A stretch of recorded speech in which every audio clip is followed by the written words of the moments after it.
पोरांना, अरे घातलं का नाही सांगा?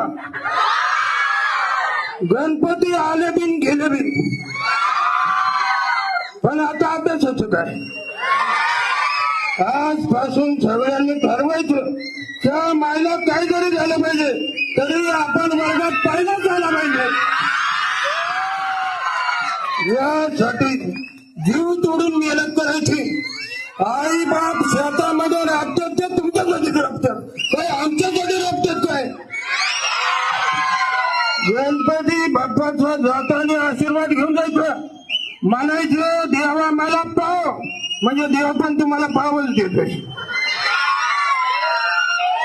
आता ऐका, देव झाले सगळे झाले, पण आता 5-5, 6-6 तास अभ्यास करायचा. तुम्हाला कमी जास्त काही शिकवायचं वाटलं तर आम्ही आहेत, त्याचं टेन्शन घ्यायचं नाही. सगळ्यांनी अभ्यास करायचा. बरं, गणपती बाप्पा मंगल मूर्ती योगा. मग आता